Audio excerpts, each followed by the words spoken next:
اب حکومت کی جانب سے یہ جو 2 فیصلے کیے گئے، ان کے بعد ایک بہت بڑی پیش رفت ہوئی ہے، اور آپ کہہ سکتے ہیں کہ الیکشن کمیشن کا اب سافٹ ویئر جو ہے حکومت کی جانب سے 2 سخت پیغامات دیے جانے کے بعد اپ ڈیٹ ہو گیا ہے۔ اور اب الیکشن کمیشن نے نہ صرف الیکٹرانک ووٹنگ مشینوں کے ذریعے الیکشن کروانے پر رضامندی ظاہر کر دی ہے، بلکہ الیکٹرانک ووٹنگ مشینوں کی سٹوریج کے لیے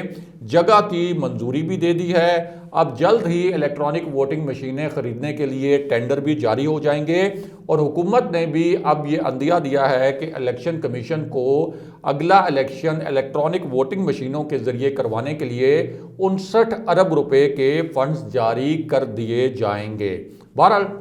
اب واپس آتے ہیں کہ سوئمنگ پول والی ویڈیوز دکھانے کا معاملہ کیا ہے، اور مختصراً آپ کو یہ بھی بتاتے ہیں کہ ایک خاتون وزیر کی کہانی میں کیا پیش رفت ہوئی ہے۔ تو معاملہ یہ ہے کہ پی ٹی آئی کے ہی ایک رہنما نے ایک خاتون وزیر کے حوالے سے کچھ الزامات عائد کیے تھے، اور یہ جو الزامات تھے یہ ایک تقریب میں ہونے والے کچھ مبینہ معاملات کے متعلق سامنے آئے تھے، اور انہی الزامات میں آپ یہ کہہ سکتے ہیں کہ وزیر اعظم عمران خان کے ایک مشیر کو بھی لپیٹ میں لے لیا گیا تھا، اور اس کے بعد پی ٹی آئی کے اپنے ایک رہنما ریاض فتیانہ نے یہ الزام لگایا کہ اسکاٹ لینڈ میں جو ایک کانفرنس ہوئی تھی موسمیاتی تبدیلی کے حوالے سے، کلائمیٹ چینج کے حوالے سے،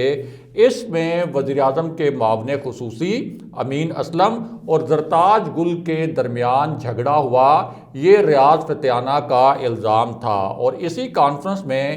امین اسلم اور زرتاج گل پاکستان کا جو سرکاری وفد تھا، جو سرکاری ڈیلیگیشن تھا، اس کا حصہ تھے۔ پھر ریاض فتیانہ کی جانب سے یہ الزام بھی لگایا گیا کہ جب جھگڑا ہوا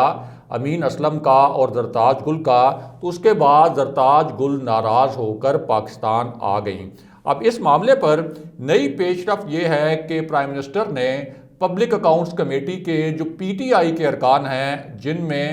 آپ یہ کہہ سکتے ہیں کہ وہ ارکان بھی شامل تھے جنہوں نے زرتاج گل اور امین اسلم کے جھگڑے کے حوالے سے الزامات عائد کیے تھے، انہیں بلایا، ان پر بہت زیادہ برہمی کا اظہار کیا، انہیں بہت گرل کیا، اور یہ بھی کہا کہ کچھ عناصر چاہے وہ پی ٹی آئی کے اندر ہی کیوں نہ ہوں، یہ عناصر ذاتی مفاد کے لیے بے بنیاد افواہیں پھیلاتے ہیں، میرے لیے یہ بالکل قابل قبول نہیں ہے، اور ایسے عناصر کو ہم متعلقہ کمیٹیوں سے بھی نکال باہر کریں گے۔ اور یہاں ایک دلچسپ نوعیت کا انکشاف بھی ہوا، اور وہ انکشاف یہ تھا کہ اصل میں ریاض فتیانہ سرکاری وفد کا حصہ بن کر اس کانفرنس میں شرکت کرنا چاہتے تھے، یعنی ان کی خواہش تھی کہ وہ ایک آفیشیل کیپیسٹی میں جائیں اسکاٹ لینڈ، اور اس کانفرنس میں سرکاری ڈیلیگیشن کا حصہ بن کر شرکت کریں، لیکن حکومت نے اور پرائم منسٹر نے اس کی منظوری نہیں دی تھی۔ اس کے بعد ریاض فتیانہ کسی اور کے اسپانسر پر اس کانفرنس میں شرکت کے لیے اسکاٹ لینڈ پہنچے، اور جب وہ کانفرنس میں پہنچے تو انہوں نے جو پاکستانی ڈیلیگیشن تھا وہاں، ان سے نت نئی قسم کی فرمائشیں اور بڑی انوکھی قسم کی فرمائشیں شروع کر دیں، جو ظاہر ہے کہ امین اسلم نے بھی پوری نہیں کی، اور وہاں جو پاکستانی پویلین کے انتظامات سنبھالنے والے پاکستانی حکام تھے، انہوں نے بھی ریاض فتیانہ کی یہ جو غیر قانونی فرمائشیں تھیں انہیں پورا نہیں کیا، اور ریاض فتیانہ کی یہ خواہش بھی تھی کہ ایک تو ان کو سرکاری پروٹوکول دیا جائے، اور اسی طرح جو وہاں پاکستانی حکام ہیں وہ ریاض فتیانہ کو گاڑیاں وغیرہ بھی فراہم کریں تاکہ وہ اپنے دوستوں کے ساتھ اسکاٹ لینڈ میں سیر سپاٹے کر سکیں۔ اب جس وقت ان کی یہ غیر قانونی جو خواہشات تھیں یہ پوری نہیں کی گئیں، تو اس کے بعد انہوں نے امین اسلم اور زرتاج گل کی لڑائی کے حوالے سے الزامات عائد کیے، لیکن اب ان بے بنیاد الزامات پر ان کی اپنی جو ممبرشپ ہے کمیٹی کی وہ بھی خطرے میں پڑ چکی ہے۔ بہرحال اب واپس آتے ہیں کہ سوئمنگ پول اور واش رومز والی ویڈیوز کی کہانی کیا ہے، یہ ویڈیوز کس کو دکھائی گئیں، اور اسی ایشو پر پچھلے 36 گھنٹے کے دوران لندن میں کیا کچھ ہوتا رہا۔ تو معاملہ یہ ہے کہ لندن میں ایک پراسرار شخصیت نے اب ایک نیا پینڈوراز باکس کھولا ہے، اور یہ جو شخص ہے یہ میاں نواز شریف کے انتہائی قریب ہے، اور اب اس نے لندن میں جو کچھ پاکستانی صحافی ہیں ان میں سے چند صحافیوں کو بھی آن بورڈ لیا ہے۔ اب اس شخصیت کا انکشاف یہ ہے، اور یہ ایک ایسے وقت میں انکشاف سامنے آیا ہے کہ جب کیپٹن صفدر نے تیسری مرتبہ یہ بیان دیا کہ وہ ویڈیوز مکمل طور پر تیار ہیں جو پاکستان کے سیاسی منظرنامے پر ایک بہت بڑا طوفان لانے والی ہے، اور انہوں نے کہا، یہ دعویٰ کیا اور یہ الزام لگایا کہ ان ویڈیوز میں بڑے بڑے چہرے بے نقاب ہونے والے ہیں، اور انہی ویڈیوز میں کچھ چہرے ایسے بھی نظر آئیں گے جن کو دیکھ کر عوام حیران پریشان ہو جائیں گے۔ یہ کیپٹن صفدر نے اپنا جو نیا سٹیٹمنٹ ہے اس سٹیٹمنٹ میں الفاظ استعمال کیے۔ ساتھ ہی کیپٹن صفدر نے یہ شگوفہ بھی چھوڑا کہ نہ صرف ایک ایسی ویڈیو آنے والی ہے جو کچھ سوئمنگ پولز کے متعلق ہے اور اس میں کچھ چہرے نظر آئیں گے، بلکہ ایک ویڈیو ایسی بھی ہے جو واش روم والی ویڈیو ہے، اور واش روم میں اسی ویڈیو میں کچھ لوگ گرے ہوئے نظر آئیں گے، جبکہ ایک تیسری ویڈیو بھی ہے جس کا کیپٹن صفدر نے دعویٰ کیا، اور ان کا یہ کہنا تھا کہ یہ تیسری ویڈیو واش روم والی اور سوئمنگ پول والی ویڈیو سے بھی زیادہ تہلکہ خیز ہوگی جو کسی اور مقام پر بنائی گئی ہے۔ اب یہ جو ایک نیا الزام، دعویٰ یا آپ کہہ سکتے ہیں انکشاف کیپٹن صفدر نے کیا، اس کے فوراً بعد لندن سے ایک اور بڑا انکشاف کرنے کا دعویٰ کیا گیا، اور یہ جو دعویٰ ہے یہ میاں نواز شریف کی ایک انتہائی قریبی شخصیت کی جانب سے کیا گیا، اور یہ ایک ایسا شخص ہے جو لندن میں ہر وقت میاں نواز شریف کے ساتھ ہوتا ہے، اور آپ یہ بھی کہہ سکتے ہیں کہ سائے کی طرح میاں نواز شریف کے ساتھ چمٹا رہتا ہے۔ میاں نواز شریف کی لندن میں ایسی کوئی سرگرمی نہیں ہوتی جہاں یہ شخص نواز شریف کے ساتھ نہ ہو، اور یہی شخص نہ صرف میاں نواز شریف کے بلکہ مریم نواز کے بھی بہت قریب سمجھا جاتا ہے، اور یہ ایک ایسا شخص ہے جو پاکستان میں مطلوب بھی تھا، اور یہی شخص سابق جج ارشد ملک کا جو ویڈیو سکینڈل تھا اس ویڈیو سکینڈل کا مرکزی کردار بھی تھا، یعنی شریف فیملی کے لیے ویڈیوز وغیرہ بنانے کا جو ٹاسک ہے وہ اسی شخص کو دیا گیا ہے، اور یہ شخص اس ویڈیو آڈیو والا جو ایک ناشائستہ کھیل مسلم لیگ نون نے شروع کر رکھا ہے، اس کھیل کا مرکزی کردار سمجھا جاتا ہے۔ اب خود نون لیگ کے جو مرکزی لیڈرز ہیں اور نون لیگ کے جو مرکزی رہنما ہیں، انہوں نے اسی شخص کے متعلق یہ کہا کہ اس کے پاس کچھ خطرناک نوعیت کی نئی ویڈیوز بھی موجود ہیں۔ اس کے بعد یہ شخص لندن میں ایک مقام پر پہنچا، وہاں اس نے کچھ صحافیوں کو اپنی طرف سے کچھ میسیجز بھجوائے، اور ان میسیجز میں صحافیوں سے کہا کہ وہ مجھ سے ملنے کے لیے، یعنی اس شخص سے ملنے کے لیے اس مخصوص مقام پر پہنچ جائیں جہاں وہ خود بھی موجود تھا۔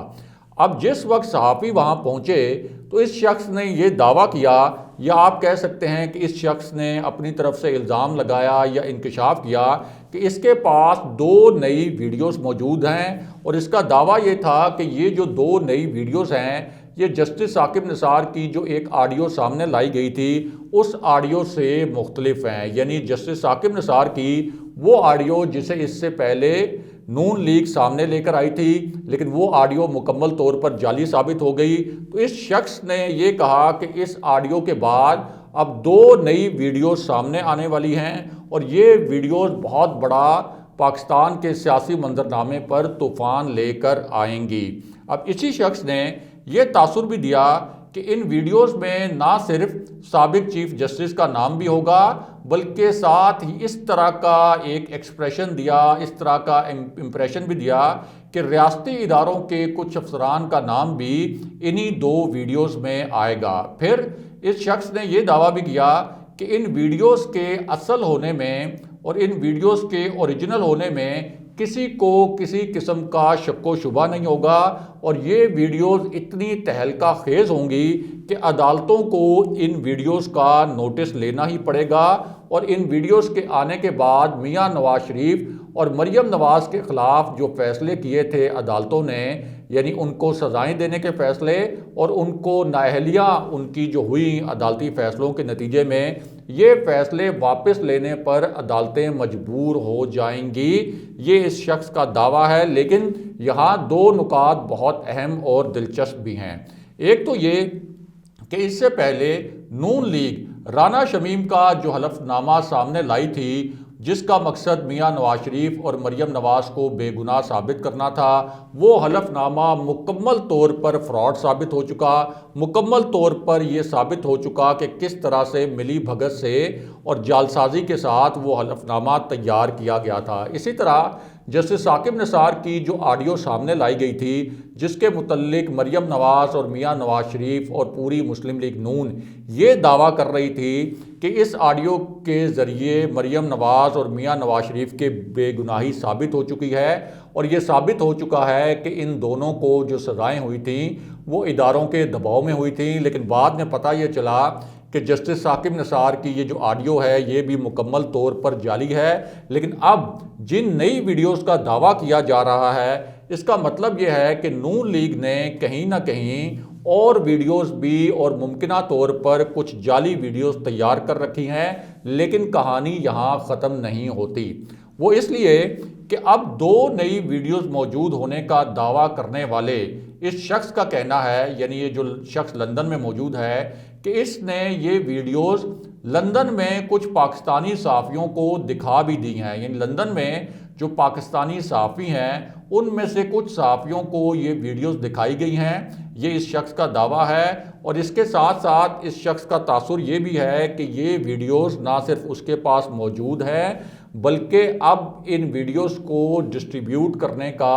اور ان کو آگے پھیلانے کا جو عمل ہے اور جو ابتدائی مرحلہ ہے وہ بھی شروع کر دیا گیا ہے۔ اور یہی وجہ ہے کہ لندن میں موجود اب کچھ پاکستانی صحافی یہ دعوے کر رہے ہیں اور اس طرح کے سٹیٹمنٹس ان کی جانب سے سامنے آ رہے ہیں کہ ہاں کچھ نئی ویڈیوز سامنے آنے والی ہیں، نون لیگ کچھ نئی ویڈیوز جو ہیں وہ مزید لیک کرنے والی ہے۔ لیکن یہاں اہم بات یہ ہے کہ جو شخص نئی ویڈیوز لانے کا دعویٰ کر رہا ہے، جو میاں نواز شریف کا بہت قریبی ساتھی ہے، اس کی اپنی ساکھ زیرو ہے۔ اور جس طرح سے نون لیگ نے ایک جعلی حلف نامہ بنایا تھا اور جس طرح سے اس کا ایک جعلی آڈیو والا ڈرامہ بے نقاب ہوا، اسی طرح یہ جو نئی ویڈیوز کا ایک شوشہ چھوڑا جا رہا ہے یہ بھی ایک جعلی ڈرامہ ثابت ہو سکتا ہے۔ لیکن مسلم لیگ نون اس کے ذریعے آپ کہہ سکتے ہیں کہ سیاسی ماحول کو ضرور گرما رہی ہے اور ایک سیاسی بیانیہ بنانے کی کوشش ضرور کر رہی ہے۔ اگلے پروگرام تک کے لیے خدا حافظ۔